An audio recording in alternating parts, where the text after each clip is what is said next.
السلام عليكم، مرحبا بكم. ان شاء الله كامل تكونوا بخير. وصفتنا نهار اليوم هي عباره عن كيكه بحجم عائلي وبذوق الليمون، راح تجي بزاف بنينه. مكوناتها بسيطه جدا، موجوده في كل بيت. نروح مباشره للمقادير وطريقه التحضير.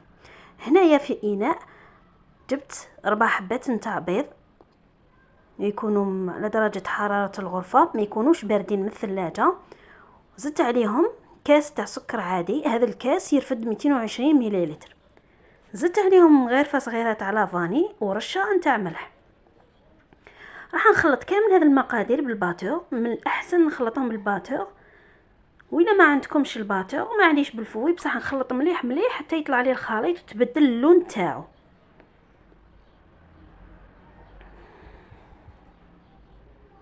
شوفوا الخليط هنا كيفاه ولا ضاعف الحجم تاعو وتبدل اللون تاعو.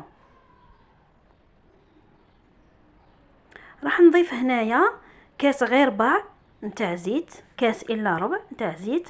راح نحطه على 3 دفوعات، غير بشويه هكا 3 مرات، ونخلط بالباتور.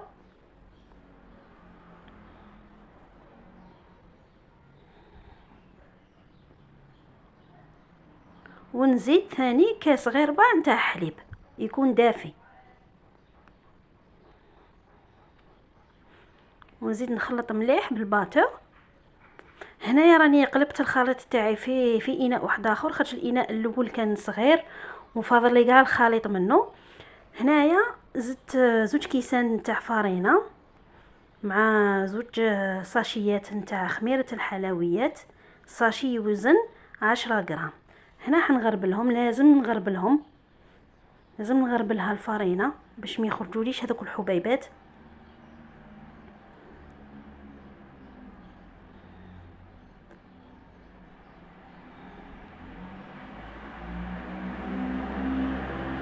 هنايا حنخلط غير بشويه بالملعقه.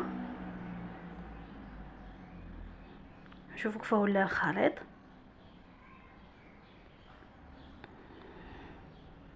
مع التالي في الاخير زدت عليهم نص حبه تاع قارص عصير، نص حبه تاع قارص، ومغرفه صغيره تاع بشور الليمون. على زدتهم في الاخير باش تقعد النكهه تاعهم، خاطر كان درتهم من الاول شويه تولي ما تبانش البنه تاعهم. من الافضل نديروهم مع التالي. هنايا جبت سنيوه فيها 36 على 26 سنتيمتر، دهنتها بالزبده كما شفتوا، نص مغرفه تاع زبده، ورشيت عليها شويه فرينه باش ما تلصقليش الخبزه تاعي. وفرغت الخليط تاعي بهذا الشكل.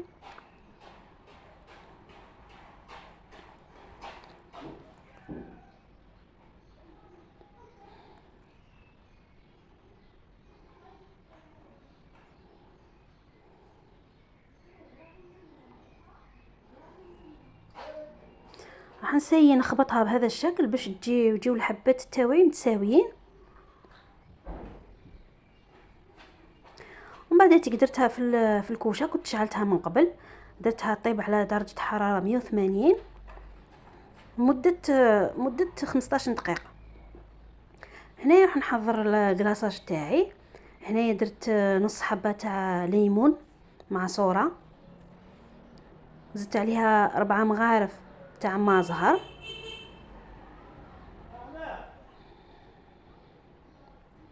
زدت عليها ملون اصفر. انا حبيت اللون يخرج لي اصفر، اللي تحب دير الوردي ولا تخليها هكاك بيضه. ومن بعد نبدا نحط بشويه سكر كلاص حتى نحس بلي كلاصاج تاعي بدا يعقد.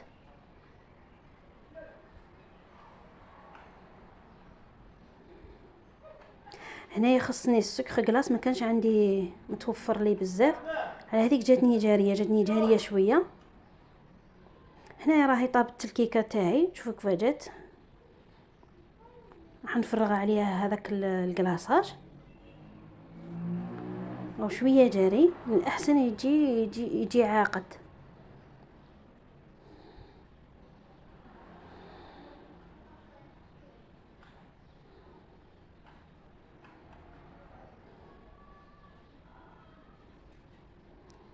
هنا شوفوا كيفاه كي جاني جاري ولا تتحب تبان الخبزه، تبان شوفوا كيفاه تبان ما تغطاتش مليح. هنايا راح نقسم الخبزه تاعي، راح نطراسي بهذا الشكل.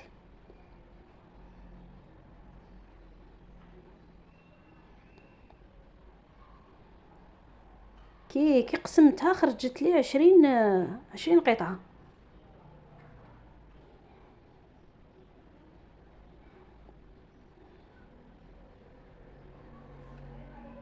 ومن بعد نرش عليها هذه الحبيبات تاع الحلوى، نقولوا لها فيرميسيل.